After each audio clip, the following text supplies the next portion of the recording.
ചോദിച്ചു. ഇതാണ് ദൈവവിളിയുടെ കാതലായ തിരുവചനം. ദൈവവിളി, ആ വാക്ക് സൂചിപ്പിക്കുന്നത് തന്നെ ദൈവത്തിന്റെ വിളി എന്നാണ്. ദൈവപിതാവിനാൽ സ്നേഹിക്കപ്പെട്ട്, മനസ്സിലാക്കപ്പെട്ട്, തിരഞ്ഞെടുക്കപ്പെട്ട്, മാറ്റി നിർത്തപ്പെട്ട് തളർത്തിപ്പെടുന്ന ഒരു വലിയ പ്രക്രിയ.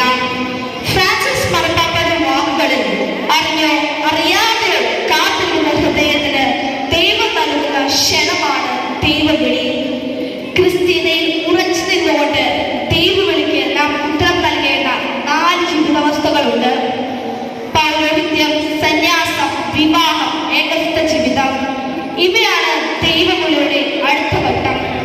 ദൈവവിളി എന്ന് പറയുന്നത് ഒരു വലിയ രഹസ്യമാണ്.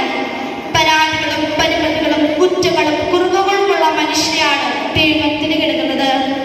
പിന്നീട് പിതാവായ ദൈവം അവരോരോരുത്തരെയും ഓരോ ശുശ്രൂഷകൾക്കായുള്ള ഉപകരണമാക്കി മാറ്റിയെടുക്കുന്നു.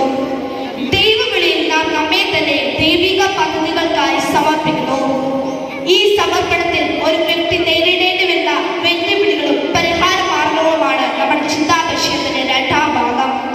വളരെ ആഴമേറിയതും ഗൗരവമായ ഈ ചിന്തകളെ പറ്റി ഏതാനും കാലങ്ങൾ പരിശുദ്ധാത്മാവിനെ ആശ്രയിച്ച് 2 പങ്കുകളുണ്ട്.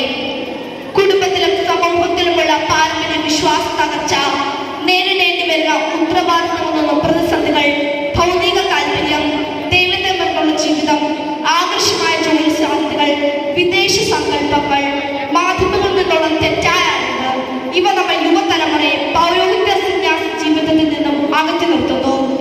വിവാഹം വേണ്ട, ലിവിങ് ടുഗെദർ, IVF, വാടക ഗർഭം എന്നീ നൂതനാശയങ്ങളും വിവാഹം എന്ന കൂതാശയുടെ പവിത്രത നശിപ്പിക്കുന്നതും ഒരു വലിയ വെല്ലുവിളിയാണ്. മക്കളിൽ ദൈവിക കാര്യങ്ങളുടെ പേരുപാകാൻ കുടുംബങ്ങൾ പരാജയപ്പെടുന്നു.